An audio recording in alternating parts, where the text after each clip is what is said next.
Assalamualaikum warahmatullahi wabarakatuh. Halo semua, perkenalkan nama aku Zafira Nasyaida dengan NIM 230304916. Aku kelas MP1D.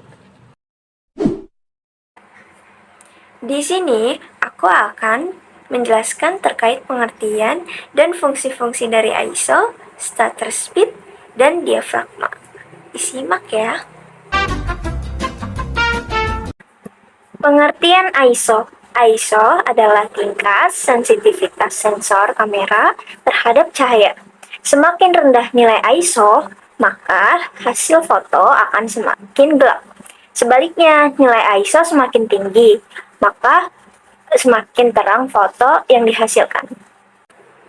ISO memiliki fungsi yaitu ISO adalah salah satu fitur kamera yang secara umum berfungsi untuk menentukan tingkat sensitivitas sensor pada cahaya. Setiap kamera memiliki rentang ISO yang berbeda-beda, tergantung jenis dan spesifikasi kamera. Umumnya ISO tersedia dengan pilihan 100, 200, 400, 800, 1600, dan seterusnya. Jika objek foto dalam kondisi remang, ISO dapat diatur ke angka yang lebih tinggi. Ternyata ada dampak dari penggunaan ISO yang terlalu tinggi loh. Penggunaan ISO yang terlalu tinggi mempengaruhi kualitas foto. Jadi, semakin tinggi ISO, speednya akan terlihat semakin kasar. Dan biasanya akan semakin kelihatan bintik-bintik noise-nya. Berikut adalah pengertian dari shutter speed. Shutter speed adalah lama waktu shutter di depan sensor gambar terbuka. Ketika shutter terbuka, sensor gambar terpapar ke cahaya. Dari paparan itulah gambar tercipta.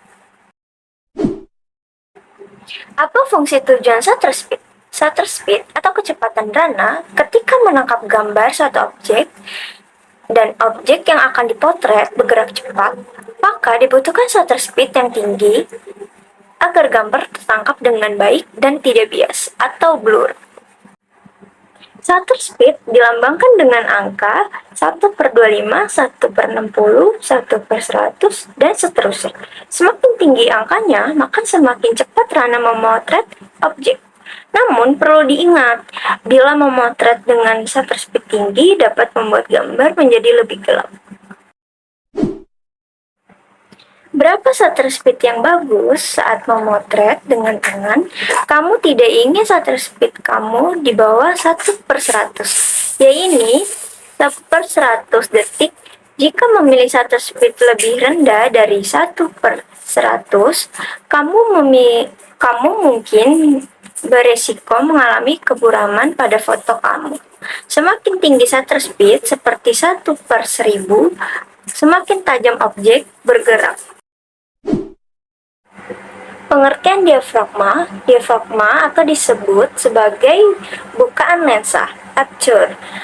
Semakin diafragma terbuka lebar, maka akan semakin banyak cahaya yang masuk, sehingga mampu menghasilkan gambar dengan pencahayaan yang cukup.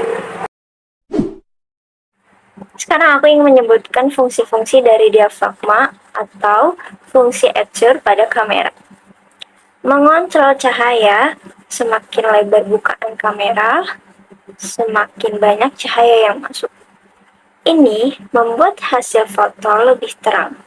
Kamera dengan aperture lebar juga bisa menangkap foto lebih terang di malam hari atau low light. Fungsi kedua, mengatur depth of field ke dalam foto atau depth of field bisa diatur dengan memanfaatkan aperture. Aperture lebar membuat kamera hanya fokus ke objek, sedangkan objek lain dalam keadaan blur. Sebaliknya, aperture sempit membuat semua bagian foto mempunyai ketajaman yang sama rata. Fungsi yang terakhir adalah mengatur efek diffraksi. Aperture berfungsi mengatur efek penyebaran dari efek diffraksi. Dengan mengatur angka pada aperture, Anda bisa atur penyebaran dari objek terang seperti lampu. Nilai aperture yang bagus untuk handphone. Cara kerja kamera pada handphone sama seperti DSLR atau mirrorless. Nilai aperture yang digunakan sama seperti kamera DSLR, hanya saja bedanya aperture kamera HP berkisar di f/2.4, f/2.2, dan paling kecil ada di kisaran f/1.8 dan f/1.6. Kamera HP yang bagus biasanya memiliki nilai aperture yang kecil, seperti f/2.0, f/1.8, atau di bawahnya. Sedangkan untuk urusan depth of field atau DOF, kamera utama akan dibantu kamera sensor depth yang biasanya punya bukaan lensa f/2.4. Berikut adalah contoh diafragma. Sekian penjelasan dari aku, semoga kalian paham dan bermanfaat. Terima kasih sudah menonton sampai selesai. Wassalamualaikum warahmatullahi wabarakatuh. Bye-bye.